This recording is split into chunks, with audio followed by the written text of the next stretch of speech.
Good morning, good afternoon, wherever you are. It's great to have you with us. Thank you so much for joining us for this expert panel of the 2022 Global Forum for Food and Agriculture entitled Beyond Policy Change, Using the VGGTs to Secure Tenure Rights for Farmers.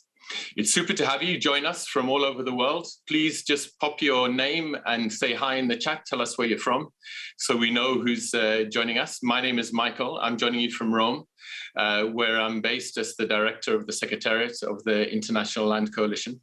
And I'm doing this on behalf of the co-organizers of this session, who are FAO, GIZ, Welthungerhilfe, Land for Life, and the International Land Coalition. The International Land Coalition is an action-orientated alliance of 300 organizations based in 90 countries around the world. We're very diverse, but we come together with one goal, and that is to close the gap on the SDGs through what our members call people-centered land governance. So we'll be diving today into a theme which has been weaving through this forum from the very beginning, from the opening panel through to the high-level panel yesterday that was organized by the Committee for World Food Security, as well as the expert panel yesterday that jumped into the question of large-scale land acquisitions and inequality. And we'll be looking at the theme of the importance of land rights for women, men, and communities who live on and off the land. The reference for this session are the voluntary guidelines for good governance of tenure of land, fisheries, and forests. Quite a mouthful. That's why we'll refer to them as the VGGTs. So that's what we mean when we say the VGGTs. And they were adopted by the World Committee for Food Security in 2012. So as we come up to celebrating almost the 10th anniversary of the VGGTs this year, we have plenty of evidence to suggest that they've really been a key framework in shaping a lot of national policy and legislation in countries around the world. Where our evidence is more patchy, and in fact, our latest data tells us, in fact, and I'm referring to a report we put out with Oxfam last year called the Uneven Ground Report, and a report that we'll be launching shortly with the Land Matrix partners. What that tells us is actually translating the policy change into impact on the ground is a lot harder than we thought. And in fact, there we see very little progress. So this session is about how we come together to overcome these challenges, how we learn from what's working, how we spread that, how we applied those. And we've got an absolutely superb panel to lead us through. So I'll just quickly give you an overview of the panel. We have two global speakers from the FAO and from the Wageningen University and Research. And then we're going to go to three countries. And we'll be first in Uganda, and then in Sierra Leone, and then finally in Senegal. So let's start.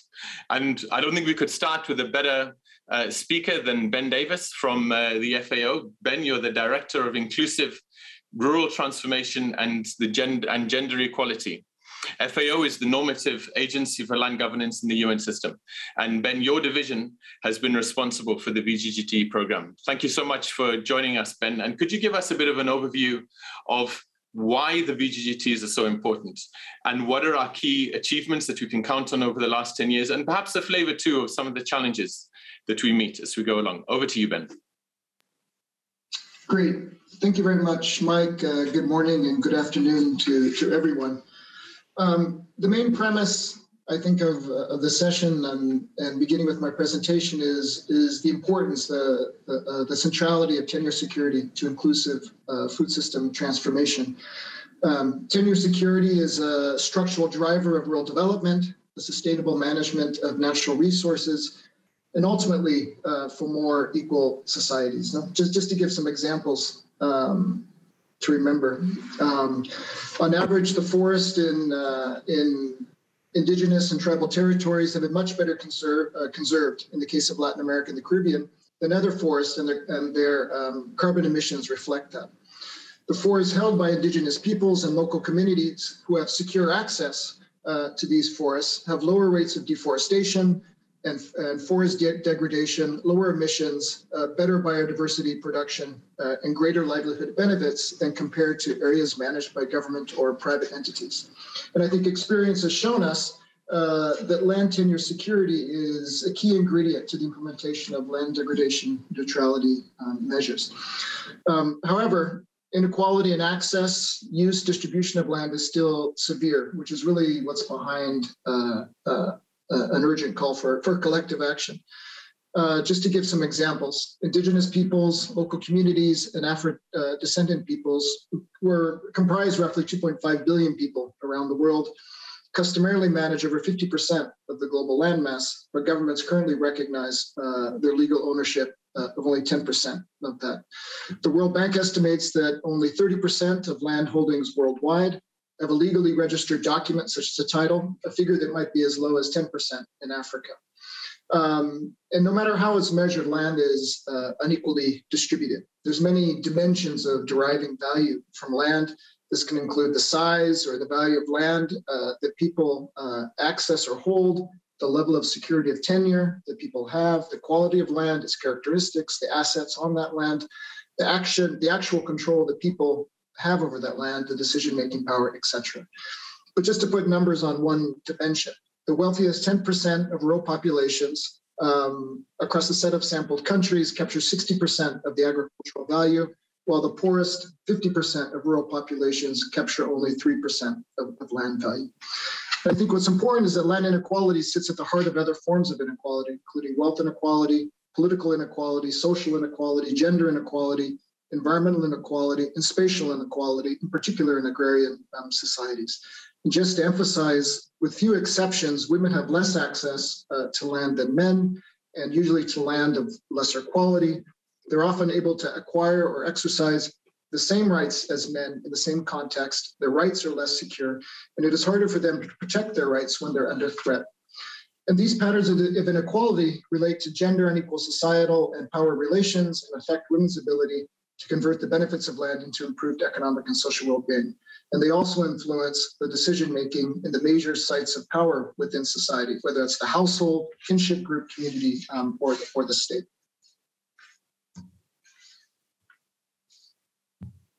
And I realized I forgot to move to this first slide, so we'll go to the second one. Now, the VGGTs, as Mike mentioned, are an important tool to address inequality.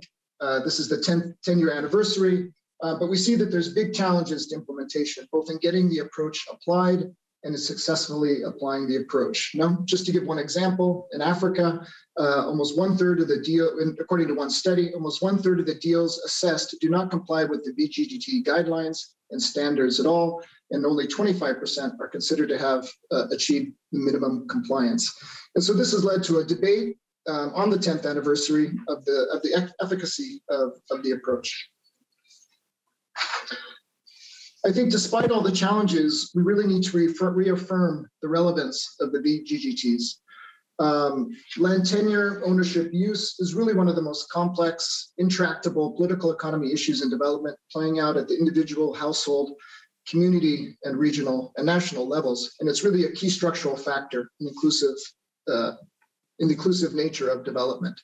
Now, there's many political economy related factors that cause land inequalities and the non-recognition of land tenure rights of the poor in many countries. And VGGT awareness and the VGGT-based policy reforms are an important element in addressing these challenges, but they're not sufficient. We need to increase focus on the implementation of such policies and the promotion at local level to secure tenure rights. And I think what we've seen over the past 10 years, and we'll have some examples of that in this session, is how the VGGTs have been used by a variety of actors, from global debates all the way down to very localized situations. In many occasions, the VGGT principles have guided policy and legal reviews and reforms, which are irreplaceable instruments. Despite being what could be perceived as often a high-level instrument for policymakers, I think experience has shown us that it's at the local level through CSOs, farmer organizations, indigenous peoples organizations, pastoralist organizations, that interesting and scalable progress has been made. And so I think today's session provides us examples of how the VGGTs have been used by different groups and stakeholders, particularly at the local level. Now, while all the examples today are from Africa, there's also successful experiences found in Latin America and Asia, which illustrate how the VGGTs have been used to prevent or solve land-related conflicts, better negotiate with investors, empower women, monitor land progress, land governance progress, build or promote dialogues, and map territories.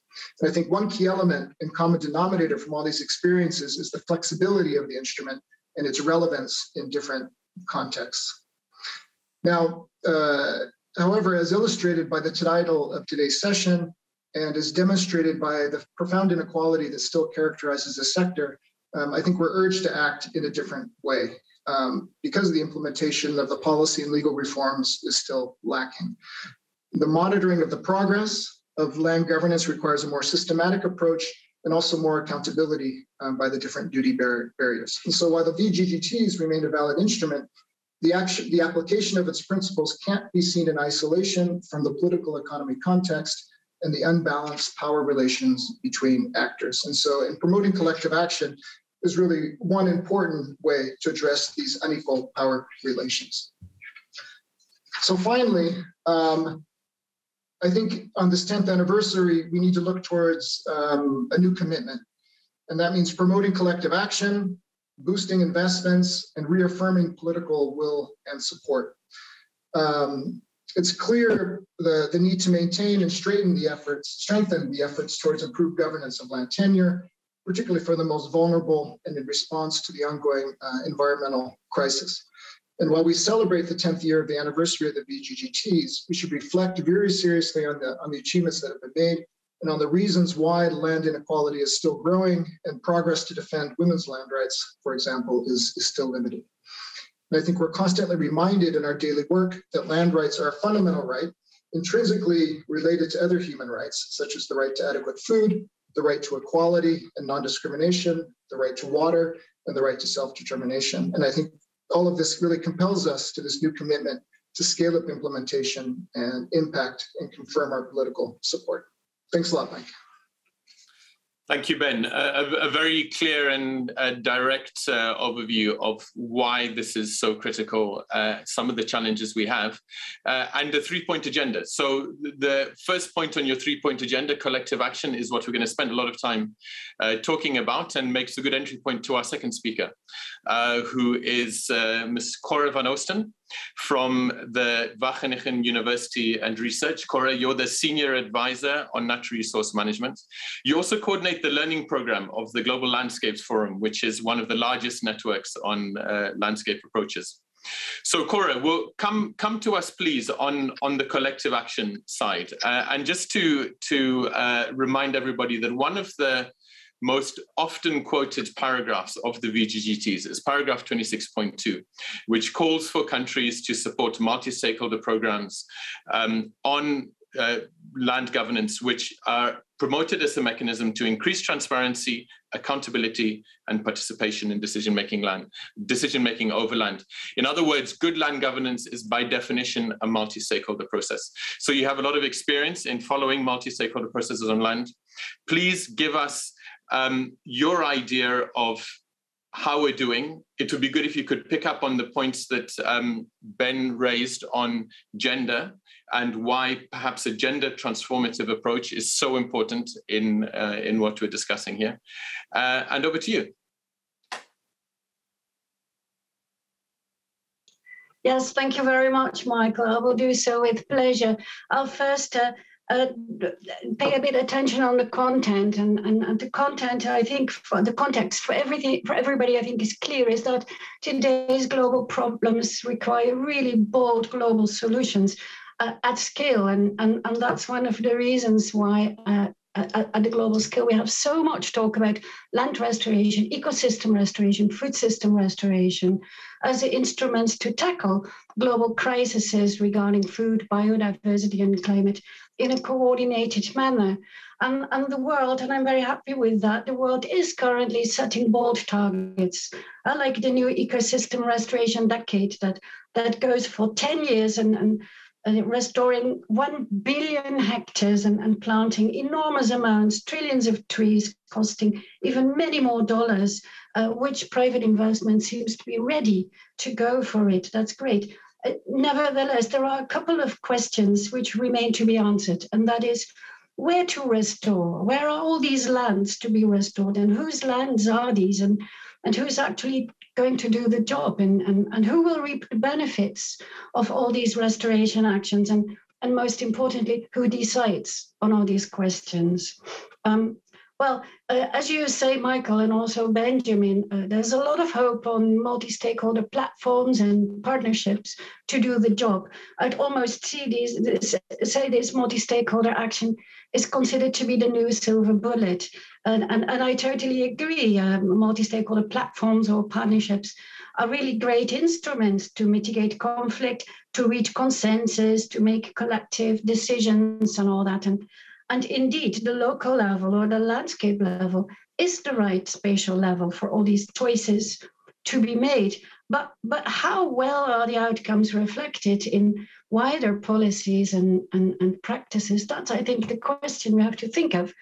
That brings me to the shortcomings of these MSPs, how we popularly call them. I mean, acknowledging that they do provide great spaces for rights and duties analysis, for mutual accountability, conflict resolution, reaching consensus. Very often these platforms are locally trapped. That is, they stay within the local or within the landscape. They're issue focused, they're rather informal and temporal. Temporal because very often they're driven by external projects or programs and do not really come from below. Well, that means that very often these MSPs, they stay out of the formal space of decision-making, the formal spatial planning processes. And that means that however successful they may be, they will remain in the shadow of hierarchy. And I think the picture is clear. They remain in the sort of the informal, and they're not reaching the legitimacy that they need to have the bold decisions taken, materialized and endorsed through formal processes. That means that they fight the symptoms, not the root causes of the problems regarding land and degradation. Therefore, I think, and this aligns very well with what Benjamin just said, is institutionalizing the voluntary guidelines by using multi-stakeholder processes or platforms are great, but that means that these MSPs need to move beyond the local and need to move beyond the informal and be more than just temporal and externally driven. They really need to be embedded in governance networks, both horizontally, as you see in the image, and vertically. And through that, I strongly believe they can be able to claim legitimacy through their social acceptance and through the sustainability that they will result into. That means that step by step, these processes will need to become part of the formal spatial planning processes. Within jurisdictions, but also beyond jurisdictions to make a real change. That requires a lot of capacities from all stakeholders involved.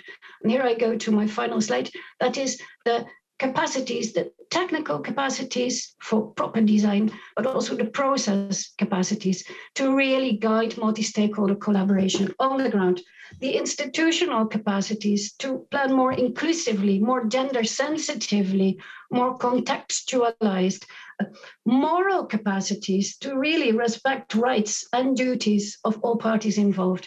And that means that we won't get there through training or teaching of individuals. It really needs system-wide capacities that can only be achieved through collective learning processes. I thank you very much for this.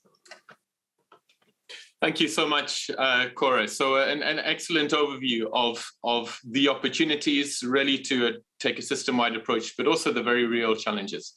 So I think we'll come back to those, and I ask everybody to keep in mind Cora's key points there as we come to the countries and start hearing from you what's happening at the country level, what your experiences have been, and really, most of all, how you've been working through changing policy and changing legislation, which we've heard is relatively straightforward, to actually making that real on the ground, and the role of multi-stakeholder platforms. So I'm very, very pleased to introduce our first speaker, who is Naome Kabanda from Uganda. Naome, you don't need introduction to people who work in this space. You're a real champion of the land reform process in Uganda. I think I first met you over 15 years ago when you were working on reforming the policy, and now you're in charge of implementing that policy. So you bring a huge experience in your country in terms of moving through that process from policy to law, from law and policy to implementation. So could you please give us an idea of how you've managed that and how you've dealt with conflicts that have come up and how you've perhaps overcome some of the challenges that you've bumped up against? Over to you, Naome.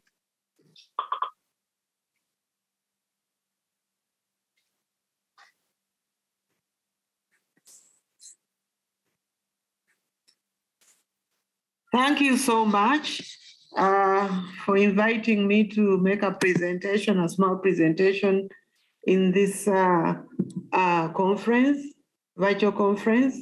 And like you are rightly said, I'm the Director Land Management in Uganda in the Ministry of Lands, Housing and Urban Development. But I'll give you, in terms of context, a little very brief background about Uganda. Uganda still remains an agricultural country, and with the population now coming to 36 million people, and we have a 1995 constitution. Majority of Uganda's population is still agrarian, and over 75% of the people are still living in the rural areas. So we only have 24% urban. And agriculture continues to contribute 23% of the country's GDP, and it accounts for over 48% of the total exports. Looking at policies, Uganda has various policies and laws. I won't go into detail, but majorly the constitution, where the constitution gives 4 tenure systems to the Ugandans.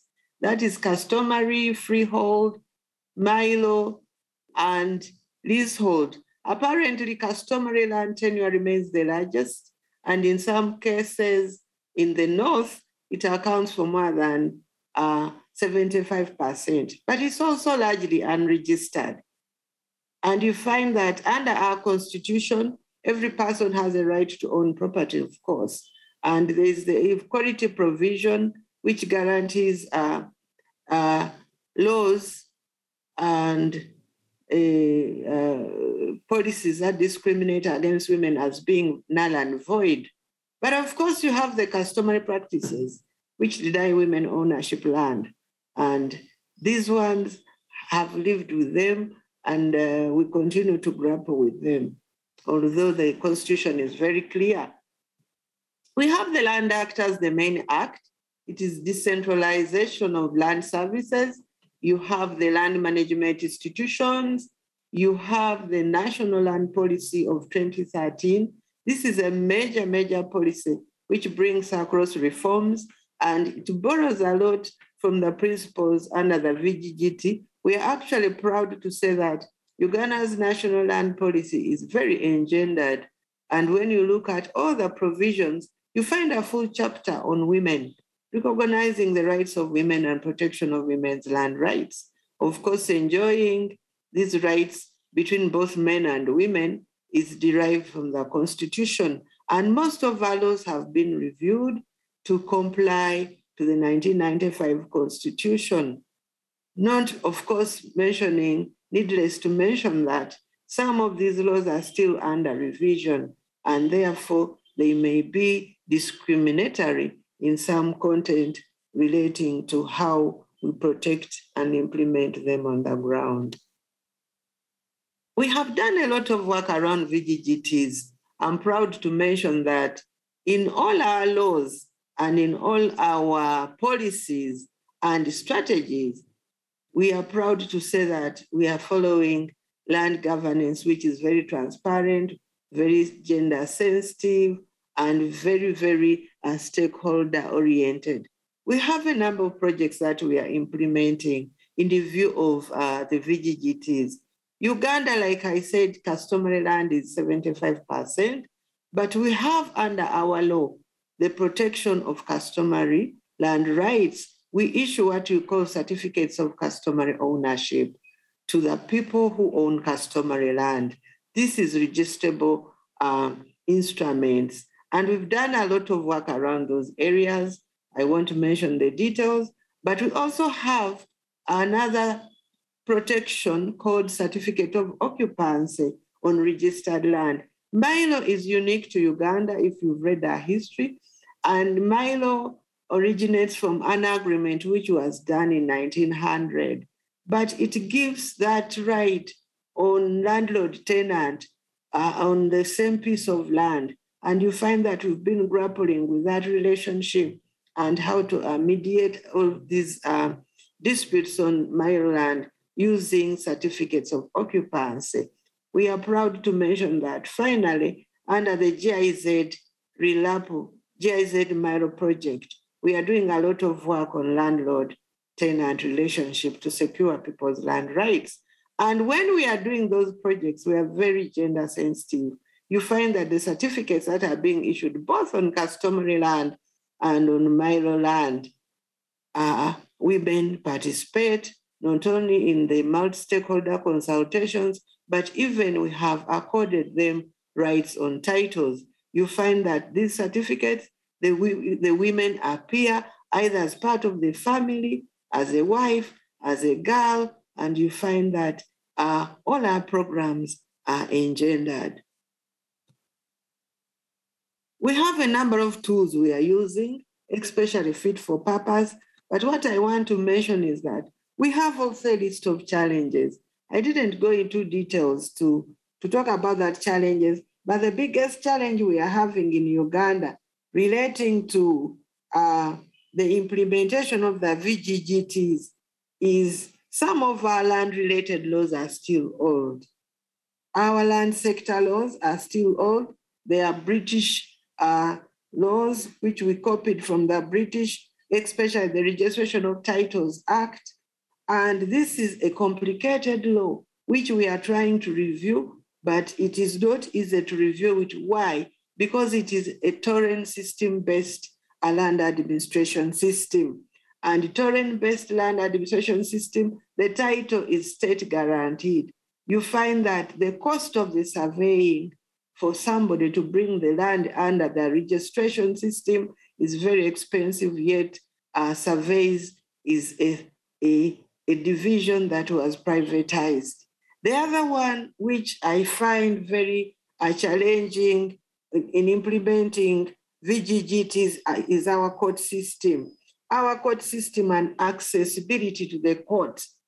The courts still remain very far from the users, and therefore we have a problem for women especially to reach the court system and to get their cases decided. So you find that a court case can last something like 15 to 20 years. So we have introduced ADR mechanisms in these projects so that we lessen the burden of the people who are going to go to court, and we resolve these land disputes at home or in mediation committees in all these various projects. So ADR is something that we have copied, we have taken on, and we see it is much more effective, especially to the women who cannot even afford to go to court at all. We have included other approaches, including the data collection. We have data centers, especially under the Milo RELAPO project, where now you can access data on who owns land in that particular area and who are the sitting tenants. That helps us a lot when we are resolving land disputes, because we are able to locate how much land does each of these people have and how much are they using it and what are they using it for. And this is helping the farmers to access credit, because when they get the documentation for their land, then they are able to link with the banking institutions to have the small loans to provide for agricultural credit facilities. The other challenge that we need to address, of course, are the low levels of education, but now Uganda introduced a formal system. Government is paying for primary education. This is helping the girl child, and you find that there's increment in girls' education. And we hope that with more and more efforts of government, we shall be able to know that at least a more percentage of women have been able to go to school. The other challenge we have is the low capacity of our land management institutions. Our land management institutions are very many because we run a decentralized service delivery system, and we have over 149 districts. That means the more districts you have, the more land management institutions you have. These are not funded by government, and usually there is little service delivery because the districts may not manage to fund them, and yet government also equally does not fund them. You find that— Naome, I'm going to have to ask you to conclude, please. Sorry for interrupting. So that is what I wanted to inform you, that at country level, we are doing a lot of work in projects by government, private sector. Everybody is participating, and we have pretty a number of donors or development partners who are helping us to implement these VGGTs. Thank you. Thank you very much. Thank you so much, Naome. Thank you for a great story, being realistic about the challenges, but also some successes, for example, with alternative dispute resolution mechanisms. Great to hear about successes in registering land in the name of women, where previously those rights were not recognized. I think we're going to hear some similar echoes of some of what you said as we go to Sierra Leone. So thank you again, Naome, for Uganda's story, and welcome to Sonkita Conteh from Sierra Leone. It's really good to have you, Sonkita. Sierra Leone is known as one of the shining stars of countries that has really embraced the VGGTs and have made a very serious attempt to apply them. So Sonkita, you are the Sierra Leone director of Namati, the Global Legal Empowerment Network. You've been very involved in the process. And I'd like to ask you a few questions about your experience in Sierra Leone. Maybe as a start, could you just give us in a minute or so, what is the role that the VGGTs have played in the Sierra Leone context? Thank you, Mike. And I want to say that I'm pleased to be part of this discussion today. Now, I normally would say that the VGGT, or the voluntary guidelines, have been perhaps the most influential document in Sierra Leone's current land reform process. And listening to Cora and Ben going through, some of the key highlights of the various studies, it got me thinking that in Sierra Leone we have done a reasonably good job at really utilizing the voluntary guidelines to kickstart a land reform process that was stalling for quite a bit. I would say at this stage that Sierra Leone has a national land policy which was adopted in 2015. And if anyone takes a look at that policy, they would see the enormous influence of the voluntary guidelines in that policy. More than 100 direct references were made to the voluntary guidelines in the policy. And apart from that, the institutional makeup of the process of implementing land reform has also been heavily influenced by the voluntary guidelines. So the multi-stakeholder approach is well and truly alive in Sierra Leone. And interestingly, it has spilled over. So even though the voluntary guidelines project has ended, that institutional approach has spilled over into land reform implementation. And it is great to see that the government and CSOs and other key stakeholders are pushing through land reform process in Sierra Leone using those structures that were set up through the VGT. So I would say it's been quite influential. Thank you, Sonkita. That's super interesting, and you bring it back to part of the way in which that process has been re-kickstarted by the VGTs is through the multi-stakeholder involvement. Sierra Leone is also well known as being a favorite destination for large-scale investors. in land and agriculture. And we know for an agrarian society, many farmers rely on land for their livelihoods. Could you give us just a short idea of how the VGGTs or key provisions in the VGGTs have been used to improve farmers' land rights in Sierra Leone? Great, thank you again, Mike. Now, interestingly, the voluntary guidelines are basically just guidelines. So there is no enforcement of those provisions at all. So they are examples that states could follow to improve their legal landscape. However, in Sierra Leone, we've been able to utilize the voluntary guidelines in interesting ways. So apart from undertaking massive community education on the provisions of the voluntary guidelines, getting communities to know what those what those principles are and how states should behave in terms of management of natural resources and what their own role as communities should be in those processes. We've also been able to give the voluntary guidelines some teeth, and I'll give you a quick example. So Namati is a legal empowerment organization, and we help communities negotiate investment agreements with companies that come in to do either large-scale agriculture or mining. And so often these companies come in and say, oh, we are complying or we are holding ourselves to the highest standards across the world. For example, the ISP or the Roundtable on Sustainable Palm Oil, the Forest Stewardship Council. And so what we've done in Sierra Leone is we have utilized the voluntary guidelines by incorporating those guidelines into lease agreements. As you know, lease agreements are binding arrangements between the parties. And so what we have done is incorporate the principles within the voluntary guidelines into lease agreements, thereby making the voluntary guidelines binding between companies and communities. And this has been quite useful. And if you look at the lease agreements that are coming out now in Sierra Leone in relation to large-scale investors, you would notice that many of those agreements were one-sided, but now utilizing the voluntary guidelines framework, we've been able to add an international dimension to lease agreements that communities have been signing with investors. So it has really ramped up the interest in communities and also improved obligations that companies have to comply with. Thank you, Sonkita. There was a message in the chat from one of your your compatriots, who was struck by the slide that Cora showed of the multi-stakeholder process being overshadowed by the formality of the bureaucracy. You may want to comment on your perspective of how the multi-stakeholder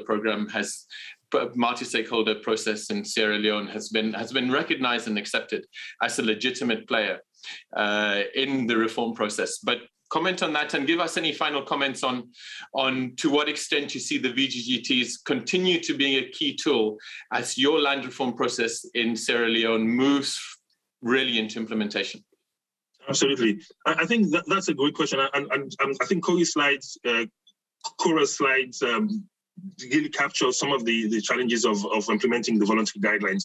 But in Thailand, I would say we have implemented a mixed approach. So on one hand, there is significant buy-in from the government. So if you look at, for example, the technical working group of the steering committee of the voluntary guidelines, you would find key ministries of government in place, like the Ministry of Lands, Ministry of Fisheries, the Ministry of Agriculture. At the same time, you would also get civil society organizations present in those mechanisms. For example, Namati is part of the steering committee as also and also part of the technical working group. So we do have a lot of buy-in, and significantly, the Secretariat of the voluntary guidelines is located within the Ministry of Lands. So we see that government is actually taking ownership of the process. Now, what we've done to balance that formality is also attempting to establish the platform at the district level, ensuring that communities themselves are able to participate within their local context. So you have situations where we bring together, paramount chiefs within the district, landowners and land users, women's groups, and these setups are able to distill the discussion of the voluntary guidelines at the local level. So people discuss in their local languages, people talk about issues that affect their daily lives, including large-scale land acquisition, and they reference the voluntary guidelines because they have been trained and they're aware of it, and because the opportunity is given to them to engage in the process, not just at the formal level, which perhaps happens once a year, but at the local level within their district, they are able to hold their leaders and corporate players accountable. So I think in our case in Sierra Leone, it's being a blend of both the formal and the, call it the informal, if you will.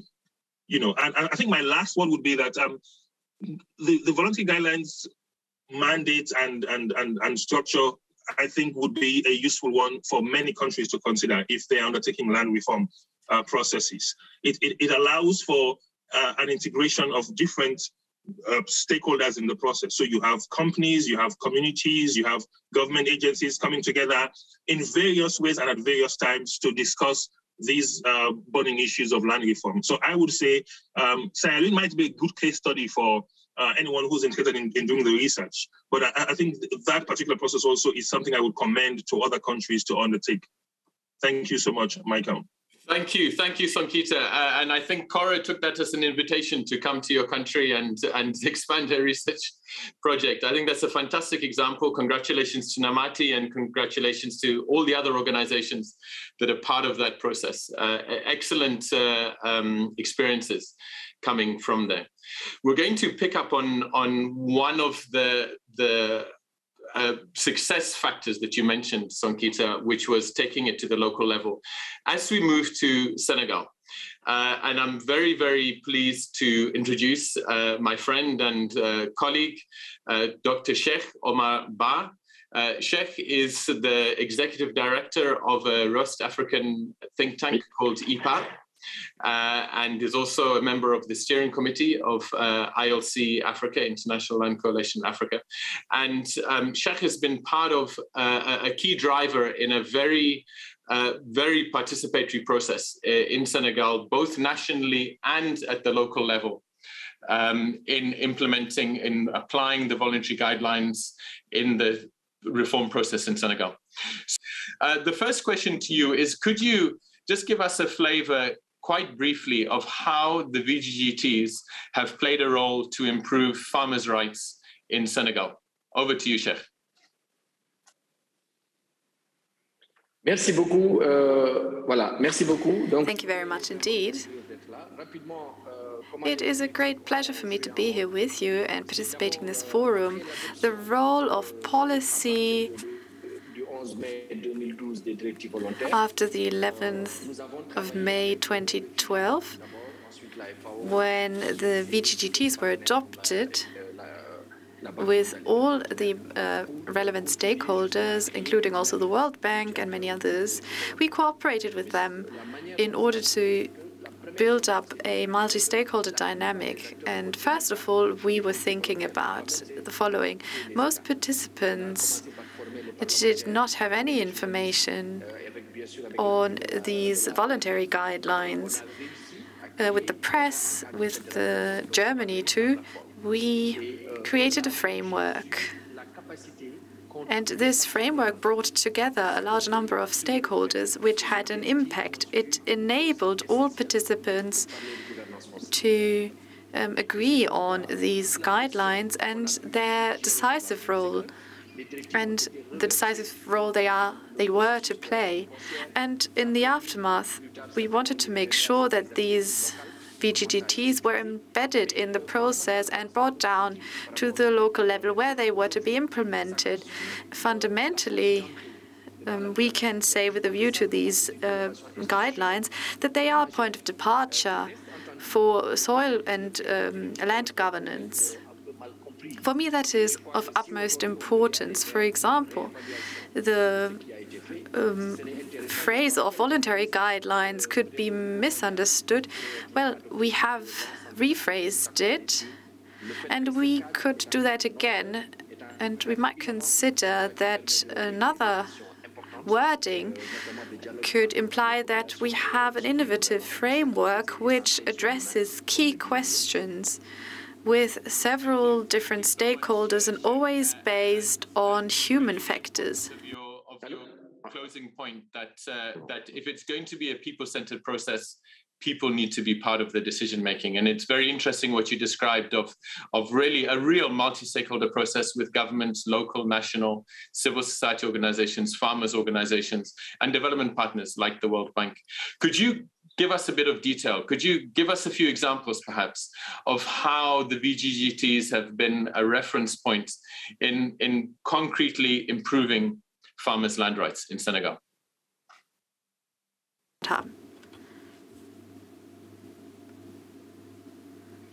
La première chose que je pourrais dire, c'est qu'il y a eu tout un travail d'abord. Well, first of all, let me stress that this is a great campaign jointly with the GIZ and others to raise awareness. And many lawyers at local level receive training to be able to support all sorts of circumstances. And we found that in many cases there were questions that came up regarding land resources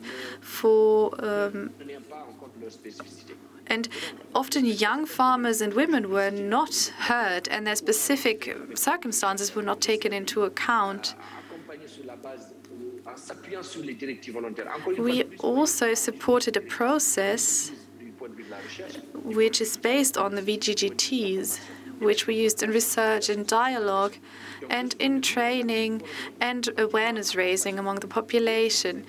As a result, we could support 250 women, and they received support for their land rights. We see a clear need these days to use these VGGTs in order to solve conflicts that go beyond land conflicts, for example, breeding or pasture farming, livestock farming, and resource protection. So we should look at local stakeholders, to what extent they are affected. And we also supported different local communities. We also created a committee for solving conflicts for soil, for land. They had certain conflict and dispute settlement mechanisms which they set up based on these voluntary guidelines in order to prevent or solve conflict. And recently there was a conflict and we had a project with the World Bank and many others, jointly with the Minister for Economic Affairs and many others, press representatives. We had a dialogue. We could use this tool. We were able to solve this conflict between the local community and others. The World Bank had actually withdrawn from this project due to the conflict, and we used the voluntary guidelines in order to make the voice of the local community be heard. Local communities were able to understand that they were excluded from this land use, and as a matter of fact, they were urged to step up their efforts to be involved. These guidelines are a great tool for solving and overcoming these conflicts which are linked to land take, or rather scaling up. This is resolved at community level, and these days platforms at national level would be necessary. We also have plans to use these guidelines for setting up a national forum jointly with the heads of states and government to also look at these questions on an annual basis. Concrete examples of how you've supported a really participatory process and how you've given special attention not only to women who are more than half the population, but to young people, to pastoralists, to fisher folk who are often left out of decision-making over land. So congratulations. We don't have a lot of time left. We've only got 10 minutes, and we're going to have a bit of time for some closing statements from the panelists. So just a very short time for discussion. And I'd like to particularly invite Cora or Ben. You gave a global overview. You've heard feedback from the countries. Would you like to ask any questions to our country panelists? If you would, your chance is now. And if you don't, I'm going to jump in, and I'm going to, I would like to ask about the multi-stakeholder process dynamic, because there's often a criticism that multi-stakeholder processes, while they can be very powerful, could also be instruments of co-option. So they could also be ways of legitimizing a process, because all the different stakeholders are on the table, but not all the stakeholders are really listened to or have the same influence over the decisions are made. And then decisions are made in their name that they're not actually, they don't support or they're not part of. So any comments from Sierra Leone or Uganda or Senegal on how you've kept the multi-stakeholder process genuinely multi-stakeholder, and how you've ensured, as all of you referred to, the importance that the voices of women, the priorities of young people, of pastoralists, of others that may usually be left out, of small farmers, really do come into those processes and are considered and are acted upon. Any thoughts on that from any of the countries? Sonkita. Absolutely, thank you, Mike. I would say a couple of things. One, ensuring that the CSO members within those platforms are really connected to the communities in which they operate has been critical, and to ensure that they're able to bring in the views from communities into those areas of the platform that communities may not be able to influence directly. So let's say, for example, the TWG, the Technical Working Group, or the Steering Committee. But then another critical aspect has been the yearly meetings that we've had of the platform members as a whole. So that yearly meeting has brought together people from all over the country, landowners, land users, women's groups, farmers, together with government ministers and private companies and CSOs. So for a day, at least an entire day, people could integrate, could talk about issues, could share ideas.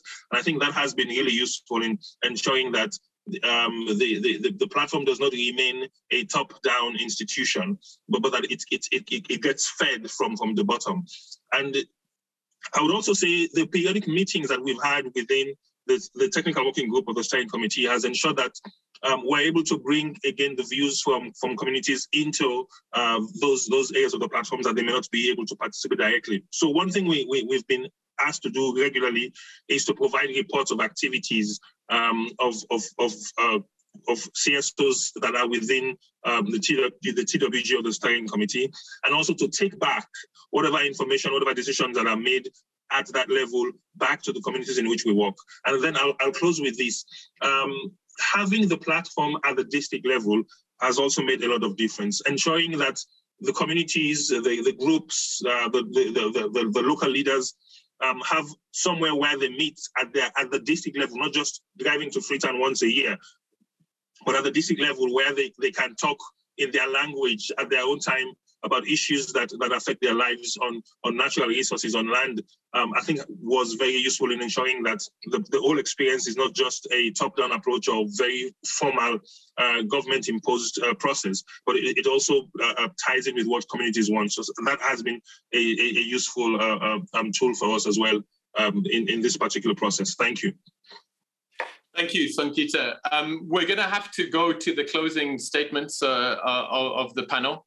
We heard from Ben at the very beginning of really the critical importance of land rights to overcoming inequality, to meeting the incredible challenges of the climate crisis.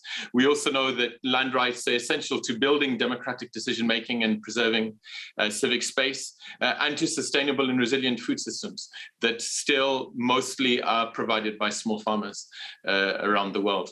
So we've heard some great overviews. We've heard some fantastic experiences from Uganda, from Sierra Leone, and from Senegal.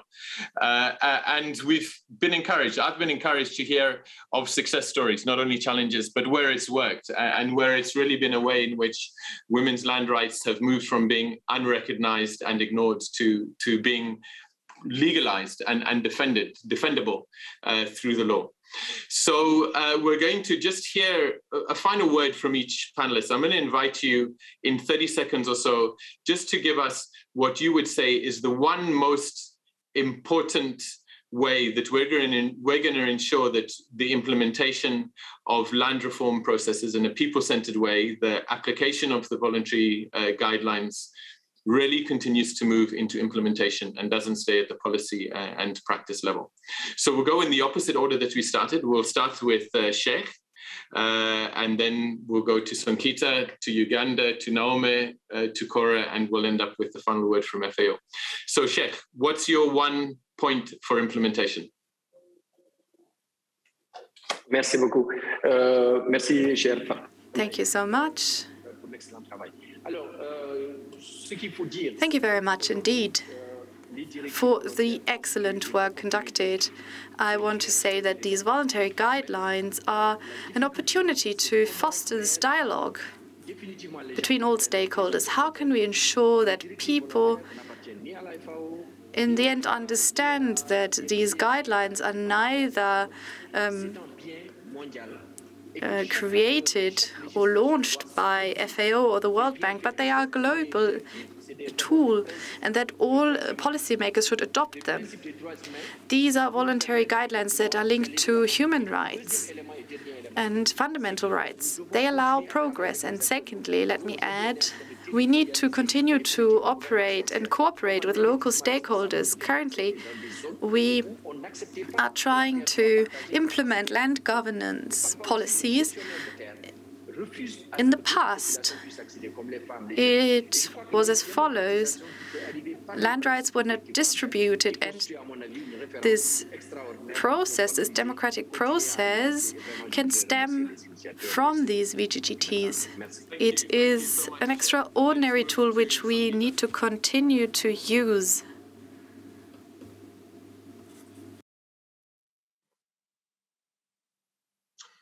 Thank you, Michael. I would say that the voluntary guidelines are quite flexible, and so they could be customized and adapted to fit local circumstances. And in Sierra Leone, we're running with that in the process of land reform implementation. So we have 2 bills in Parliament that now hopefully will be passed within this year. And once they're passed, we'll take those bills back to communities. I think what I would like to see going forward is for the voluntary guidelines and the institutions to even drill down further. So to be taken to the chiefdom level and to even the village level to allow participation by people at the lowest level of administrative leadership in the country in the things and issues that affect their ordinary life. So that is what I would see going forward, taking the voluntary guidelines right down to the village and chiefdom levels in Sierra Leone. Thank you so much. Very clear. Thank you, Sonkita. Over to you, Naome.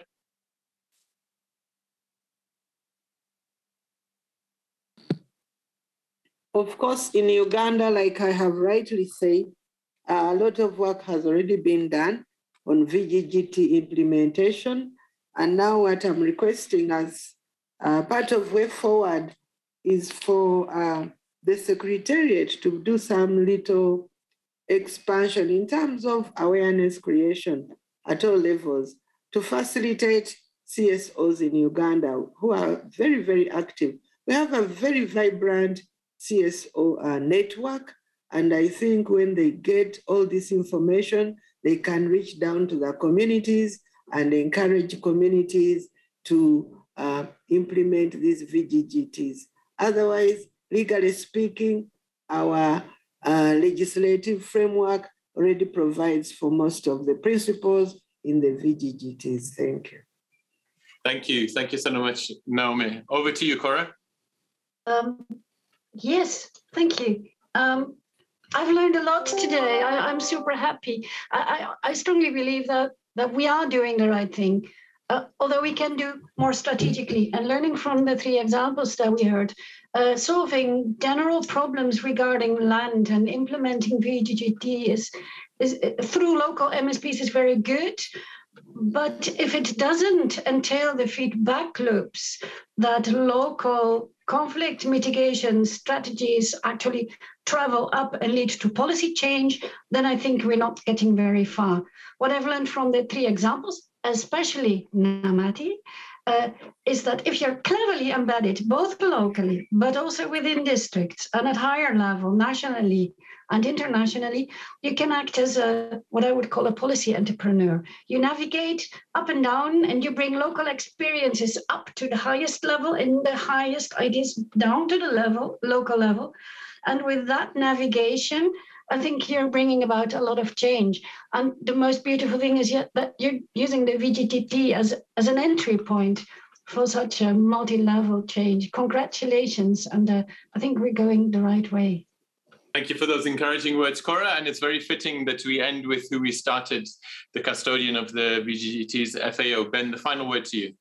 Great, nothing. I mean, I think we've heard three super interesting examples of how the VGGTs are being implemented as a flexible instrument in different contexts. Now, from the national system in Uganda to the conflict resolution in Senegal, and again, this district participatory processes in Sierra Leone, and the negotiations with external investors, etc. And so I think these are all concrete examples of how the VGGT is being used as an instrument and actually having an impact on people's lives and on issues of land tenure security. The thing that makes me my big worry is really the big elephant in the room, which is the fact that inequality in land globally is increasing, right? And we need to get the VGGTs to scale, right? And this really is about political commitment. It's really about we need to give it renewed emphasis, and we need to figure out ways to get this applied so that it just affects, it can impact people's lives more broadly and work against some of these global trends which are actually leading to increased inequality. Thanks. Thank you, Ben. A very appropriate reminder of why we need to build on this and do so much more. I hope you'll join us with the Committee for World Food Security later this year to celebrate the 10th anniversary of the VGGTs and to use that as a launchpad to really upscale, as Ben said, our efforts moving ahead. So on behalf of the International Land Coalition and our partners in organizing this, FAO, GIZ, Land for Life, Welthungerhilfe. We really appreciate each of you speakers for joining us. Thank you, participants, for coming and being part of this session around the world. It's been a fantastic panel. Thank you, Ben. Thank you, Cora. Thank you, Naome. Thank you, Sonkita, and thank you, Cheikh. And we wish you a good day. Thank you and goodbye. And please join the speakers in the deep dive sessions. You have the link there on your screen, and come and meet them and talk to them some more. Thank you. Thank you. Goodbye, everybody.